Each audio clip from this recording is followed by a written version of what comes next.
Lamia, representante de la Iglesia Católica, Sensei, encantado. Lamia, ¿qué tal? Bienvenidos. Nos gustaría empezar hablando de qué es la fe para vosotros y sobre todo verla desde un prisma diferente que puede ser una religión u otra. Así que, por ejemplo, Sensei.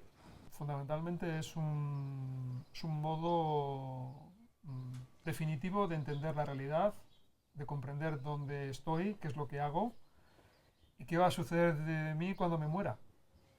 Escuchamos, Paula, por ejemplo, en tu caso, ¿qué es para ti la fe? Bueno, pues para mí es principalmente una relación con una persona, que es Jesucristo, que es mi mejor amigo, y también pues para mí es un estilo de vida, marcado pues por esa misma amistad. ¿Podemos ver la diferencia con, por ejemplo, con la trascendencia que podría tener la religión budista?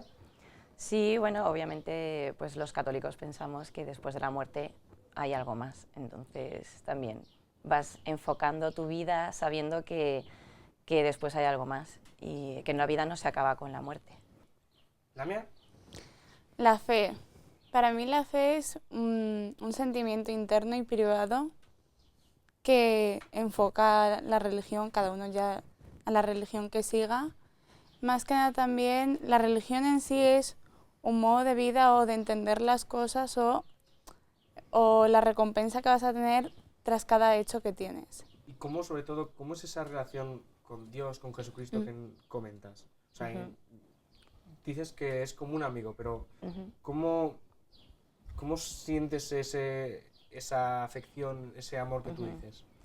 Bueno, a veces se siente, otras veces no se siente, pero pues lo que yo veo es una persona que ha hecho mucho por mí, ¿no? Que es todo lo que se puede leer en el Nuevo Testamento y en el Antiguo Testamento también, una persona que no solo está en los libros y es un personaje histórico, sino que él sigue presente en el día a día y está presente en mi día a día.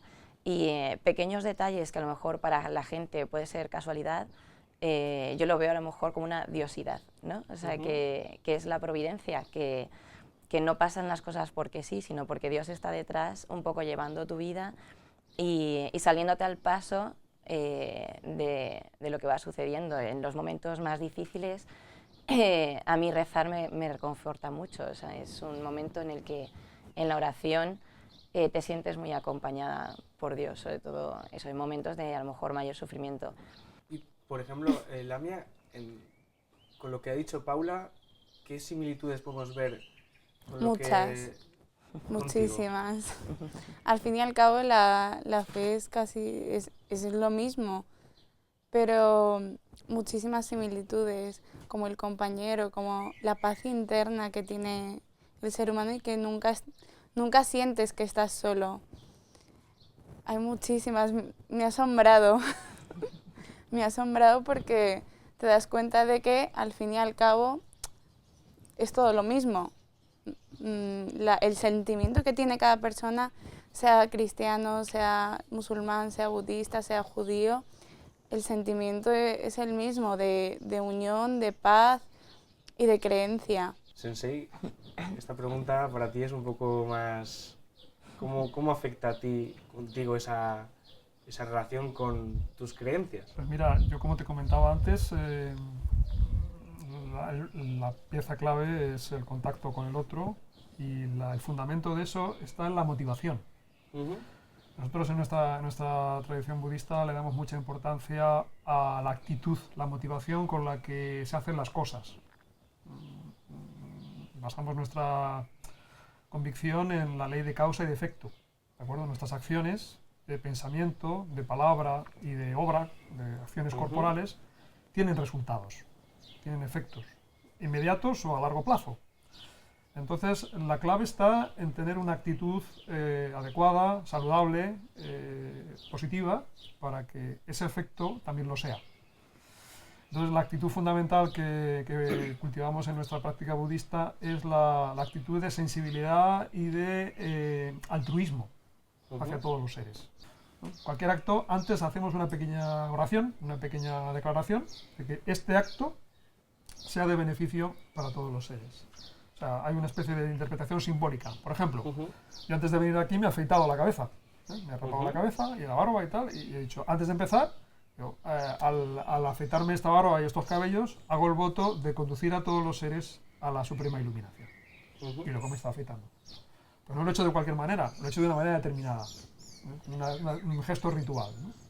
Porque es un acto espiritual, un acto sagrado, no solamente quitarte pelo de la piel, ¿no? Entonces estoy así con todas las cosas, cocinar, lavar, limpiar, hablar con las personas, hasta bajar y subir escaleras, cualquier acción está basada en esa motivación altruista.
El pasado mes de enero, después de los atentados de París, por ejemplo, situaba en el CIS el terrorismo, sobre todo de carácter religioso, de carácter yihadista, si lo queremos llamar, dentro de los 10 primeros puestos. Eso, cosa que no pasaba, bueno, no había pasado anteriormente, entre los 10 primeros puestos de preocupación para los españoles.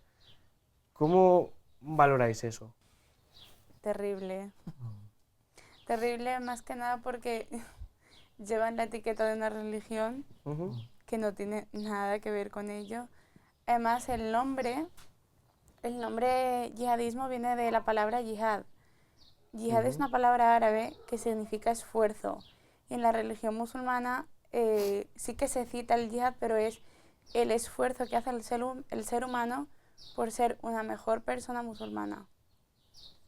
Se ha llevado a otro significado, o se le ha cambiado, o por los medios de comunicación, por cómo se ha empleado, ya dices esa palabra y significa terrorismo. Yo creo que sobre todo es muy interesante ver cuáles son tus sentimientos cuando te dicen que alguien ha matado en nombre de tu Dios, de la persona en la que crees. A mí personalmente me afecta muchísimo. Me afecta muchísimo porque personalmente, primero sentimentalmente, y no te voy a ir muy lejos, lo mismo que está pasando en Europa, yo lo siento también por Siria, que yo soy de ahí, yo no he vivido ahí, justo cuando fui a vivir tuve que volver, pero quieras o no, es todo terrorismo. Sea el país, el continente que sea, es todo terrorismo. Y no tiene un porqué, y aunque lo tenga, lo siento mucho, pero desde mi punto de vista no es válido. Y a mí me afecta en todo, porque yo por ser musulmana ya llevo la etiqueta de terrorista. A mí me están poniendo encima un peso que yo no tengo por qué llevar, o yo no tengo por qué. Tú no puedes ir y decir, te mato en nombre de Dios. ¿Pero de qué vas? ¿Cómo se te ocurre? ¿Cómo vas a matar tú?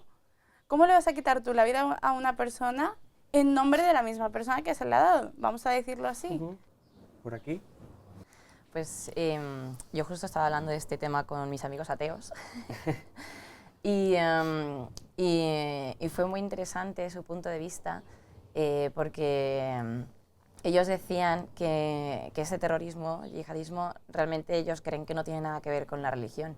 O sea, dicen, tú tienes gente muy pobre que no tiene ninguna esperanza y le dices, toma, ponte una bomba y ya está, porque como ellos de todas formas ya son pobres, están sufriendo, pues les dicen, si te sacrificas te vas al cielo y tal, y te va a ir fenomenal, pues oye, ellos no tienen nada mejor. Tienes que ver que no es una decisión que la ha tomado porque le ha dado la gana o porque le pone feliz o porque va a estar más alegre huyendo a otro país. Tienes que entender de que sus condiciones de vida ahí son nulas para que deje su vida y se vaya huya. ¿Pero eso a Europa le importa? ¿Por qué no? ¿Por qué no?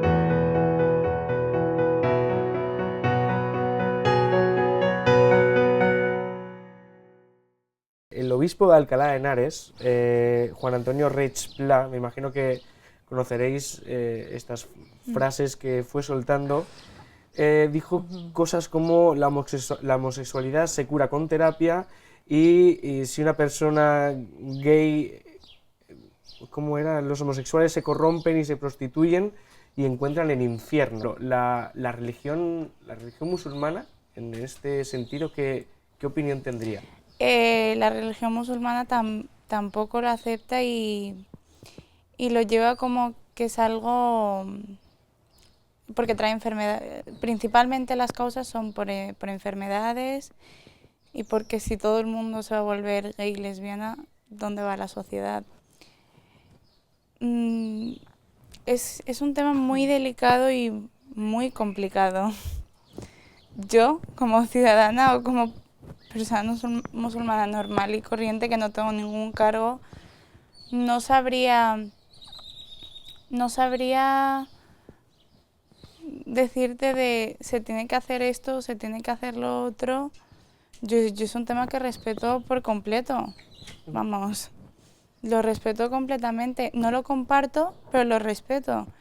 Pero el cómo se tiene que reaccionar ante eso es algo que no te sabría contestar.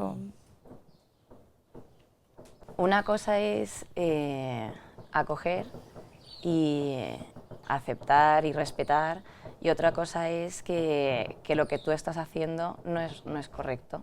¿Vale? Estas afirmaciones del obispo de Alcalá, pues a lo mejor la forma de decirlo no ha sido la adecuada. Y desde luego no es la forma de acercar a los homosexuales a la Iglesia.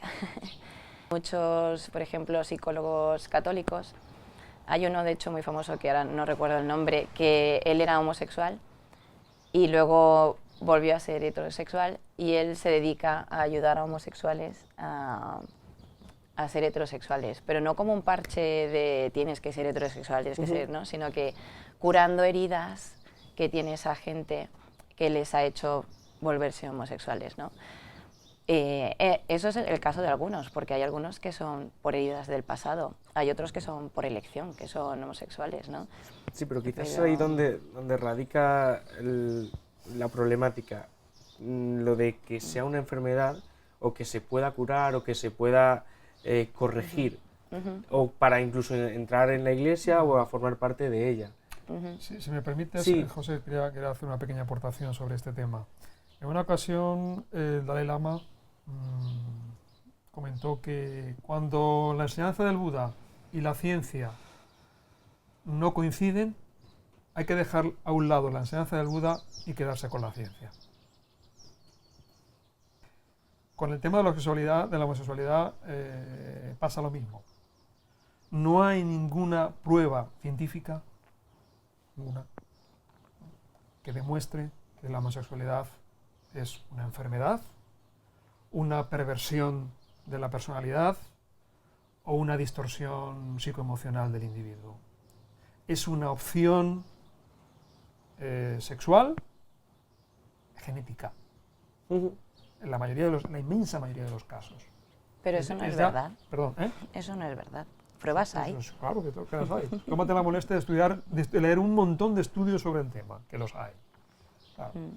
Además, eso por un lado. Y por otro, ¿qué tiene que ver la orientación sexual de un individuo, de una persona? Es decir, lo que una persona hace en la cama, o donde sea, con otra persona, con su relación con Dios o con lo sagrado o con lo trascendente.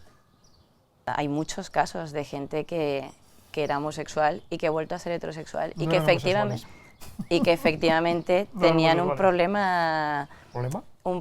no tenían un problema, sino que había un pasado que les había llevado a ser ¿Pasado? homosexuales. ¿Delictivo? No, un pasado de sufrimiento, de abusos de sus padres, de autoestima, de no. muchas causas. Hay No. casos, estoy de acuerdo, que son genéticos, pero son la minoría. Luego hay muchos casos Al que, revés, la que inmensa son un mayoría. problema de afectividad, que no estoy diciendo que sea un problema psiquiátrico, estoy diciendo que es un problema de afectividad. Y luego hay gente que efectivamente por elección, no por ningún problema ni por genética, ha elegido ser Por genética. homosexual. Oh. ¿O por elección? ¿Por genética? ¿O porque ha Las habido dos- las dos un...? cosas, claro. O sea, son esas tres causas Ahí las está. que hay. Yo lo Y que, no, luego- lo que no estoy de acuerdo es en que se criminalice la opción sexual, la orientación sexual de un individuo. Pero es que nadie está Sí, criminalizándolo. mujer, criminalizándolo. claro que sí. Aceptamos a la gente, a los homosexuales, pero no tienen los mismos derechos que los que no lo son. Eso es una manera de criminalizar y de discriminar. Pero a eso no una es cuestión persona. de la Iglesia, es cuestión de política, Por porque la si Iglesia. ellos se quieren casar, pues ahí Iglesia. tienen la unión civil, La por Iglesia, la matrimonio civil está. La Iglesia lo rechaza. Que se Y casen. no solamente la Iglesia, otras religiones también. Ha habido, en la inmensa mayoría de los casos, ha habido un rechazo prácticamente, vamos, o sea, enfermizo, en contra de personas que no tienen esa orientación sexual determinada. Y pasando ahora a lo que sería la problemática budista, por decirlo de alguna forma,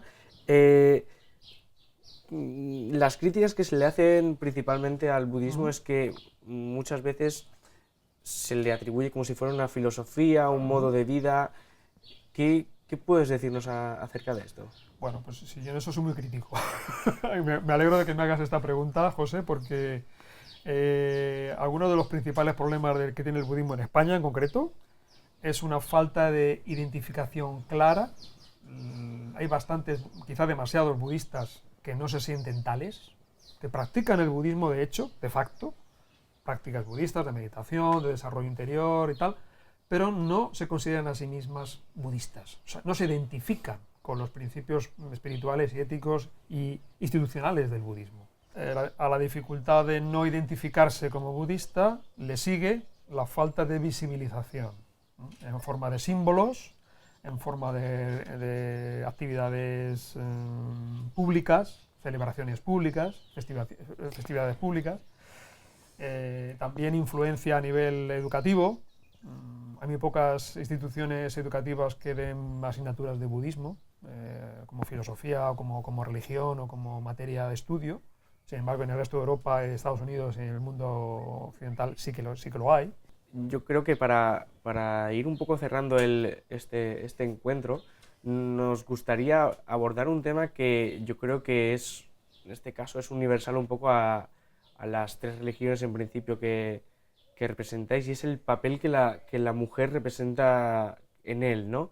Quizás en algunos casos más evidente, en otros menos evidente, pero yo creo que en eso sí que seguimos un poco anclados en siglos pasados y no logramos avanzar. No sé si...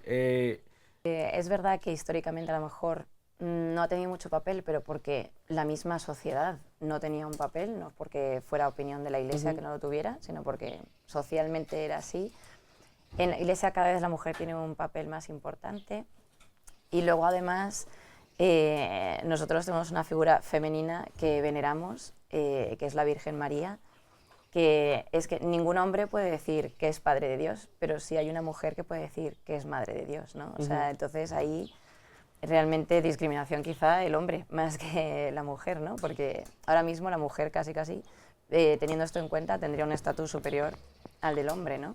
Pero la Iglesia lo que defiende es que el hombre y la mujer son iguales, o sea, ante Dios, ante los hombres y luego a la hora de acceder, por ejemplo, a cargos eclesiásticos de relevancia, de importancia, quizás ahí sí que es donde se puede ver un poco esa desigualdad y es falta de concordancia con los tiempos que estamos viviendo, ¿no? A ver, hay puestos a los que una mujer nunca podrá acceder, como es el sacerdocio o es el ser papa. Eso está reservado para hombres. Pero entonces ya no son los hombres y las mujeres iguales.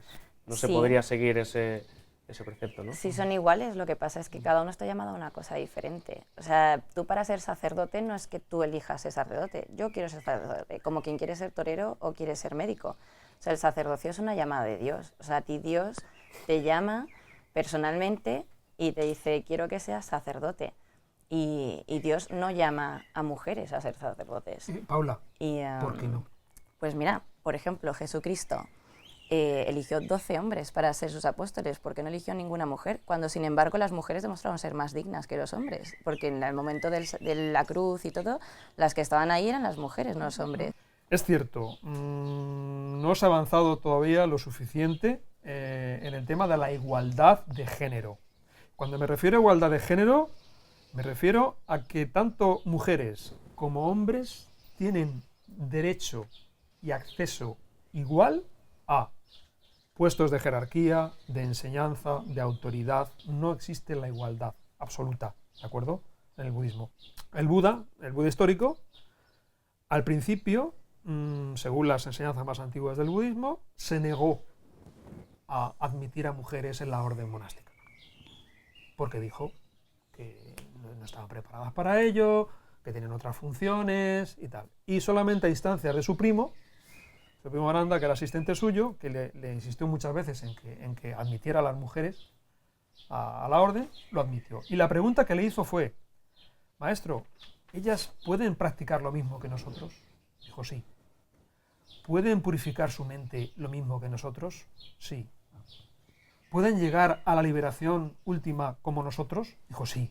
Entonces, ¿qué problema hay? Dijo, pues tienes razón. Cuando ha estado hablando de la igualdad, me he acordado de una foto que se puso mucho en Facebook, que era un niño y un joven. Y los dos no podían ver el partido. Y le daban como 1 metro a cada uno. Tú así estás haciendo igualdad. Porque a los dos, a cada uno le has dado 1 metro. Pero ¿no has visto que uno es más bajito que otro? Entonces, igualdad no es justicia. Te puedo decir que puede que no haya igualdad, pero desde mi punto de vista, justicia yo sí que la veo. Y más que nada porque al fin somos todos seres humanos, pero uno complementa a otro. Podemos no somos iguales, pero podemos ser complementarios o yo los derechos que tengo son justos. No son iguales que los tuyos, pero son justos. Si yo tengo justicia, a mí me basta.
religión musulmana es creo que de las únicas que no han cambiado. Lleva 1437 años y no evoluciona. Y desde entonces la mujer tiene derecho a votar, al divorcio, a trabajar, etc. Cuando ves imágenes de mujeres que están siendo maltratadas y que son tratadas de la forma que son tratadas, tú como mujer, ya no con la faceta musulmana, como mujer, ¿no te sientes como que es un fracaso? Por supuesto. Y Por que no se supuesto. puede comparar tampoco, siguiendo un poco por la localización en la No que hay- estamos, yo ¿no? no creo que haya religión que admita el maltrato a una mujer. Pero bueno. Y si la hay, preséntamela. Y sin embargo vemos esas imágenes, es lo que... Por lo que hemos dicho, la interpretación, Claro. es que ahí entra el problema de cada persona como interprete. Yo no te voy a decir, no existen radicales, o no, no, hombre, que los hay. Radicales, extremistas. ¿Pero qué? ¿Que ellos tienen razón?